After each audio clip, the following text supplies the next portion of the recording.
Coming up next on The Voice of Alabama Politics, Sine die. Also, big changes in the Senate. And are Republicans ignoring kitchen table issues at their peril? Maybe you found someone you like better.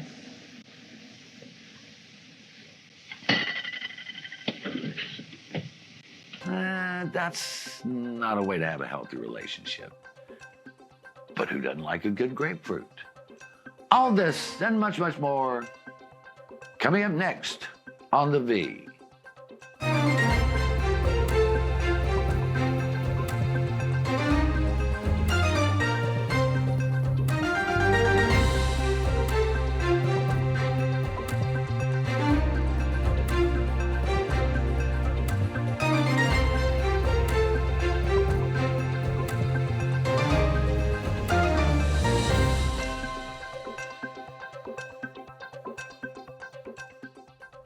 Welcome to The Voice of Alabama Politics, where we tackle the tough issues so you have the hard facts. I'm your host, Bill Britt, and as always, I'm joined by Susan Britt, research guru extraordinaire, and the one and only incomparable Josh Moon, investigative reporter at APR and columnist. How y'all doing? Oh, how y'all doing? Good. How are y'all? All I can say is thank God for Sine die. That felt like a month in a dental chair. Yeah, right. It was a long one. But Josh, as there was so much activity and so little accomplishment. Yeah. Or am I wrong about that? No, I think you're exactly right, and I think that was by design. We had heard going into this thing that they were going to try to get out as quickly as possible with as little fanfare as possible because it's an election year, and so really all they could do for themselves is draw negative attention, and so they wanted to get the hell out of there, and I think they did that. I think they mostly tried to stay between the straight and narrows and do just boring things, except for a couple of different things here that kind of went awry on them with the PSC bill and some of the other things. But I think ultimately they kind of just stayed, in that middle ground for the most part, and tried not to do too much controversial stuff, so they wouldn't have any problems. I mean, Susan, we've seen this before, where that the last session of the quadrennium looks like it's going to be a powerhouse session, all the red meat bills in the world, and at the end of the day, all the red meat was tossed out and replaced by tofu. Well, I was trained by the Dean of the Senate, Phil Rawls, who told me right up front, don't expect anything controversial, anything to really get done in the last year of the quadrennium, because they don't want any real big issues out there going into a primary, much less an election, and they just kind of want to keep everything low key and get the heck out of there as soon as because they can't raise any money while they're in session. Right. They cannot fundraise for their campaigns, so in order to be able to get to the fundraising, they got to get in there and get out quick. Yeah. I thought, and I have to bring this up because most people would get this. So there was a bill that passed, but the bill was saying you cannot tether your dog, just like to a tire and leave it out in the hot sun, or and so Alpha came out against that bill, Josh. They, as one guy said, when did Alpha start hating dogs? We know they hate gambling. Now they hate dogs, right? Yeah. I mean, it's a tough position to be anti-dog. That doesn't win you a whole lot of friends, man. And I could have sworn that farmers were pretty much all farmers had dogs that they loved, roaming around the old farmlands out there. But all the ones I know do. It just is. It was such an odd position for them to take on this bill, and to make it harder than it needed to be for this thing to pass. I mean, basically, Susan, if you're going to tether your dog, you have to provide it food, water, shelter. Yeah. And they were against that. It's like, just chain the dog to a hubcap or something. What shouldn't have been what shouldn't have been a controversial bill turned into a huge one. And if you can't afford food, water, and shelter for a dog, and you need to chain it in your middle of the yard, you don't need a dog. No, you don't need get a the dog dog in the You first don't place. need a dog. If you can't provide it with a way to keep it from harm without chaining it out and providing it its basic needs, you don't need to have the animal And I to know start that with. seems silly, when you say it out loud, but Jesus, are we now for animal cruelty? I mean, come on. If you watch Old Yeller and you don't cry, right. there's I mean, something to wrong me, with you. people should have to pass a test to be able to have an animal in their life if this is the standard that Alpha's going to set. I mean, it was very, very little happened. And you know what is most disappointing, and I don't care what year it is or what it is, they still, Josh, left the basic, decent bills that could have passed. They didn't even address them. Medicaid, the rising cost of everything for people, but they didn't do it. No, and they're not going to, anytime soon. It doesn't seem. I mean, we literally are in a pretty big healthcare crisis, and it's only going to get worse over the next year because of the big beautiful bill that was passed that has been terrible in terms of funding a number of different things and cutting healthcare, and it's a gut to the poorest people out there. It's a gut punch to them. And it's going to get worse here because that means it's also a gut punch to a lot of our rural hospitals that are already operating in the red, that are already teetering on the verge of closure, which I want to say we had somebody on our podcast a few weeks back that said there are 9 of 11 hospitals on the verge of closure in Robert Adderholt's district. 9 of 11. 9 of 11, man. I mean, what are those people going? That's the largest district in the state, congressional district in the state. What are the people? I mean, they're already driving, dozens of miles to get to a hospital. What's going to happen in the case of an emergency if something isn't done? And there is no political will on the right to do anything about this, it seems. No. And you think about the women that are pregnant or about to deliver. I mean, we have deserts, basically, between them and maternal care. Mm-hmm. And for a state that claims, Susan, and we've only got about a minute, but a state that cares so much about being pro-life, this is not pro-life. This is not pro-life. This is not at all. I mean, you're leaving people out in the desert, as you said. Think about somebody having a heart attack, needing to get to a hospital, and it takes them an hour and a half to get there. Think about somebody that's having a stroke. Everybody think about knows a child that having an accident out somewhere. Yeah, a child having an accident.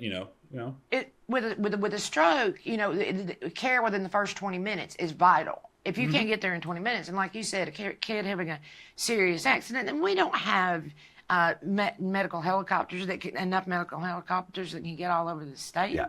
It's just we don't have it, and they're not paying any attention to it. Right. Well, and we're going to have budget issues. We know. I mean, when you look at the budget, you can tell budget problems are coming. There's a solution for that. We're going to leave it right there. You're watching the voice of Alabama politics. We'll be right back.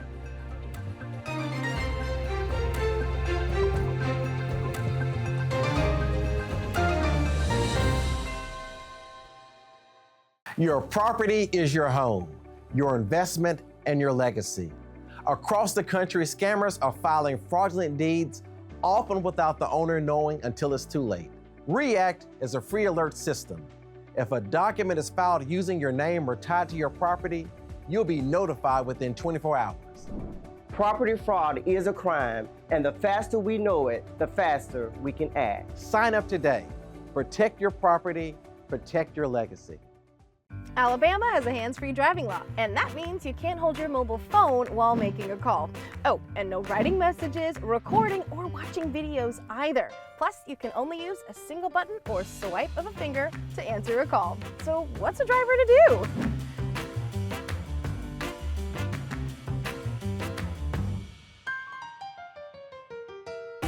Alabama's hands-free driving law is in effect.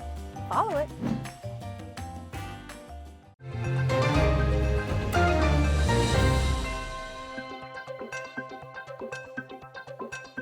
Welcome back to the voice of Alabama politics. We saw something quite surprising in the Senate, and that they changed the Senate rules where it really basically clipped the wings of the lieutenant governor. The lieutenant governor is not a strong position other than a bully pulpit, but it changed it to the point that the lieutenant governor is irrelevant in the Senate now. He really has no responsibility, or she would have no responsibility, Susan. And just look at some of the things they changed. Right. Well, if the lieutenant governor is 5 minutes late for a meeting, they start the meeting without them. Let's see. No longer guaranteed committee assignment. Being able to do the committee assignments. They can be involved, but no longer guaranteed of that. So now the president pro tem controls committee appointments, conference committee selection, whether a bill gets recommitted, and it also. And one thing I do really agree with in this bill is if a senator is going to ask for a bill to be read at length, that they have to stand at the podium, because I've had times in the Senate when I was watching the Senate where it could take a day and a half to read a bill, but they do, because they do it through that IT program, the auto reader. But yeah, I really agree with that now. And what they're arguing, and I don't disagree with this either, is technically the lieutenant governor is part of the executive branch, not the legislative branch. So yeah, I can kind of see this. I mean, Josh, from a power structure standpoint, makes all the sense in the world. It gives a lot more power to the president pro tem. He more now operates like the Speaker of the House. I always look for political motives behind this, and maybe it's not so much a power grab as they're like, who's going to be the next lieutenant governor? Right. That's just speculation. That's true, too. I'm not That's saying true, that's too. true. Yeah, the other question I had was Will late a lot? Zane's first time showing up to meetings on time. What was going on there? That did cross my mind, Josh. It did. I've known him for a while. I've never known him to be notoriously late for things. I don't know what the deal is. So, but I thought that was a pretty just weird thing to throw in there. If you're 5 minutes late, we're going without you, partner. I mean, it's just a weird deal. We've had some House speakers that if the 5-minute rule applied to them, they never got to sit in a chair. Yeah, right. I mean, it's honestly, it's I guess now the lieutenant governor and the state auditor can hang out together and come up with things to do on the side, because God knows they don't have damn thing else to do. I mean, Jesus, what are we doing with this position, man? Honestly, we're just paying a couple of guys to hang out in Montgomery is what it seems like to me. I mean, really. Yeah, I mean, they can have several gig jobs. Well, you got to be careful with that now. The lieutenant governor's just kind of hanging out, waiting on the governor to die or be incapacitated. I mean, it's just there's no other role for this person. I get it from the Senate. I think I will say this. I think their arguments are appropriate in this. The House operates this way. They elect their people. It's no big deal. Everybody expects it. The Senate wants to do the same thing with their president over there. That's fine. I'll say this. I do have a little bit of a problem with the making somebody stand there if they're reading the bill at length. Because if you're a super minority party, and it may one day be the Republicans again, especially if they keep behaving the way they're currently behaving, and that is one more check as a filibuster type check. That's one more tool in the toolbox to make sure that some really awful things. As far as I know, it's only been really pulled out once in the last 7 or 8 years to really hold things up, and I think that time was a real good check on what was taking place, because there were a lot of people against that bill. Yeah, and I think I'm of two minds on that, but I think that when the minority only has limited power, and that's one of them. I can see it from if you want things to move quickly, but I also think sometimes the Democrats are right in slowing things down, and the Republicans did the same thing when they were in the minority too. Yeah, they did. That's part they of did. it. And I'll say this: slowing things down over there is often a very good thing because if things start rolling through there fast, you've got some issues. I have seen Republicans that were dissatisfied with a bill ask for it to be read at length too. So it's not just the Democrats. It's also the Republicans. They will never outdo Steve Wyndham, who held on so long that, well, just look up the clip. Steve Wyndham holds out. And I think the world of Steve, but boy, that's just something to watch there. It is. That's some real Alabama. That's some dedication, man. It was devotion to the gig. Devotion to the cause. Yeah, it was absolute dedication. You know, and session moved along pretty much as expected, except for the infighting within the caucus, where we know, Arnold Mooney has now said he didn't record the Republican caucus, but, several people who were in the room said, oh, yeah, you did. Yeah. And OJ said he didn't do it either. So who did? Oh, OJ. Well, yeah, there's that. Well, I'm not even going to go there. But I was thinking about Seinfeld. Yeah, right. Yeah. Anyway, but this shows, Susan, what happens when you have one party rule.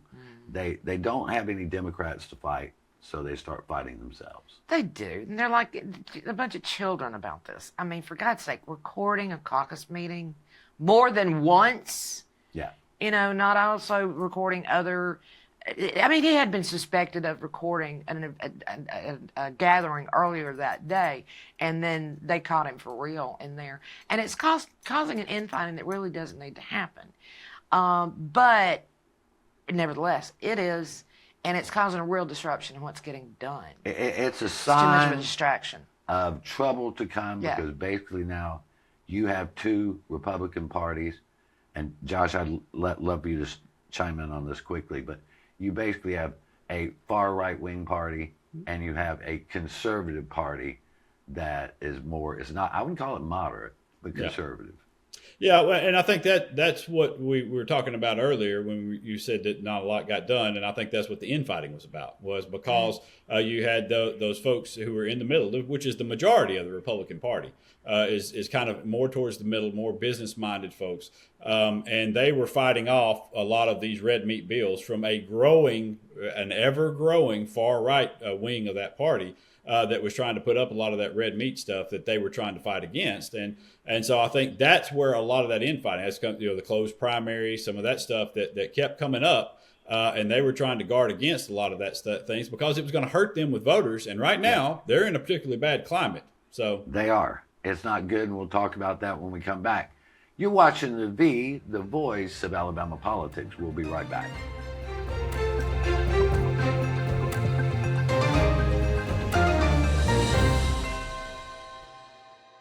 Your property is your home, your investment, and your legacy.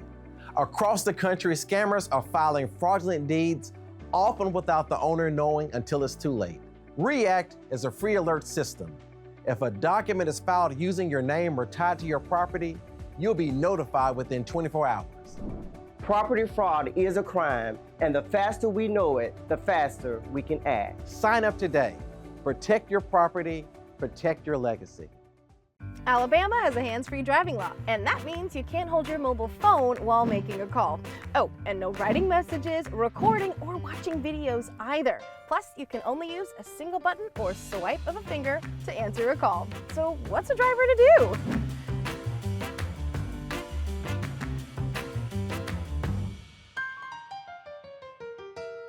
Alabama's hands-free driving law is in effect.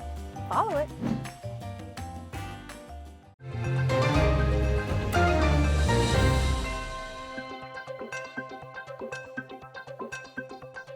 Welcome back to the voice of Alabama politics. Josh, when we had to end the segment to go to commercial break, you began talking about something that I think is very important. Poll after poll after poll shows that Republican voters do not see these red meat issues as the big deal. 10% of them, only 10% of Republican voters think that immigration or any of this stuff about Islam or any of that is important. What they're worried about is groceries, gas, electricity. what we have always called kitchen table issues. And so they're not addressing those at all. And does this give a slate of Democratic candidates who traditionally run on kitchen table issues, does it give them an opportunity, and how much of an opportunity does it give them to make some inroads? Well, I would say it's probably their best shot at picking up seats and doing very well since 2010. So we're talking 15, 16 years here, and several election cycles. Because of the national climate, because, here's the danger in nationalizing all your local politics. When the national stuff goes awry, you also have some trouble with this stuff over here. And so if you attach yourself to a cult leader, for example, and the cult leader becomes not so popular with the people outside of the cult, then all of a sudden you've got some issues yourself. Now, I'll say this, the thing that we don't know is, traditionally in Alabama, we don't have very good polling here, especially party-to-party polling, because we've never really had it. It's not a knock on the pollsters. We just never really had it here. We've never had people to kind of bear down and do that kind of polling here. And so we don't really know right now how much of a pickup this could be for Democrats. We've seen it in other states where they've made some tremendous gains, even in southern states like Florida, where in the district where the president currently resides, there has been a massive sea change in voters. I mean, a 20-point swing down there. If that sort of thing happens here, well, I mean, all of a sudden you've got a lot of seats that they pick up. You've got some statewide races that are a real problem for them, including the governor's race. And so does that happen? I don't know. I don't know, because in this state, they have done a particularly great job on the Republican side of dirtying up the word Democrat. All right. It has become a label that you slap on somebody that you don't like in politics around here now. And the average voters kind of shy away from that. How much does that affect them going into these campaigns where they say, hey, all of my bills are highs, and these guys over here have a plan for that, and these guys over here don't, but these guys are Democrats.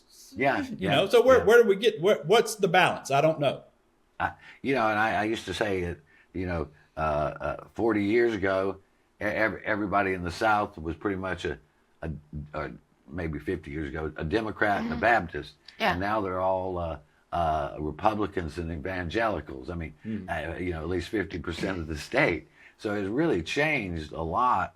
But I think these kitchen table issues, I mean, look, when we drove from Montgomery back home, the gas was like almost $4 a gallon in Montgomery, and it was, like a $3.80 here, which is still high. Well, and there are places where it's higher than that. Birmingham, the gas is up almost 80 cents a gallon in Alabama. You forget the part that when we left on Wednesday morning, it was $3.68 here. And when we got back Wednesday afternoon, it was $3.86. Same station. Same station. Yeah. All right, Probably it's gone same up thing, 20 cents in about an 8-hour period. Yeah. And that's the thing that very revealing to me, and I'm sure it is to other people who are watching this poll. The poll that we're been talking about for the last couple of weeks, the undecideds in that poll tells me a lot. That tells me people are tired of hearing about Islam. They're tired of hearing about immigration, things that we cannot do anything about on a state level. Meanwhile, we've got high gas prices, we've got high grocery prices, our health care is in the crapper, our education, etc. All these things are, and people are getting, I think they're beginning to realize that they're being led down a path following people that are not doing anything. Whether that'll translate in the election, I don't know. But hopefully it will make candidates wake up to the fact they need to be concentrating on what they can do in Alabama for Alabamians. That's true. Yeah, I was just going to say real quick. One of the things the other thing that makes me, a little bit skeptical of Democrats being able to make a big gain in this is that one thing that they have not done still is create a media apparatus that explains to people their plan for getting these things done, or what they're doing to get these things done. But so people don't necessarily know that, hey, we're hurting, but these people have this plan out here to help me, and they're going to have to do a better job of creating some sort of structure that lets people know, hey, we do have the plan to address your problems, and we're doing it right now.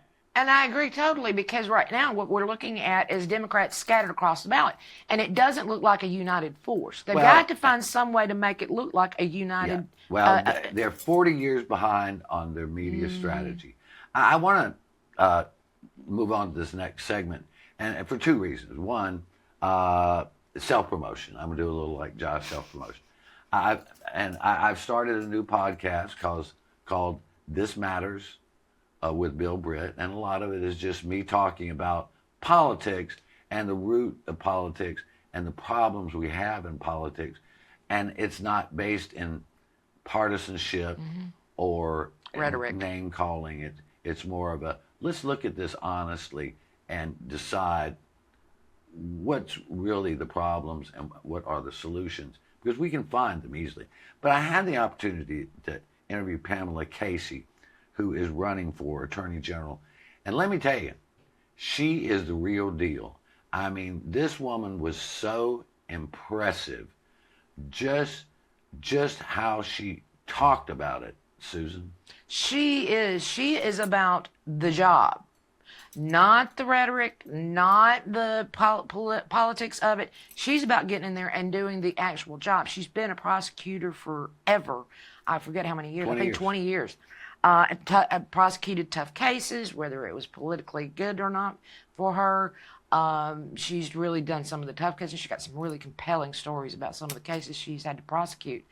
But I mean, she's just the real deal, and she really wants to get in there and do the job, and not politically for Alabama, and not politically position herself for either higher office or for what they're doing on the national level. And I hate we run out of time, because even as a Democrat, I think, Josh, you would. No, I hate her. She's a far right wing Republican, far more right than those other two people who are liberals and woke. That's the best endorsement she's gotten so far. Anyway, I was so impressed, because she came from really humble beginnings, worked her way up, and has prosecuted some of the cases that would literally turn your stomach if we talked about them. But unfortunately, we're going to have to leave it right there. You've been watching the voice of Alabama politics. You watch us, because we watch them.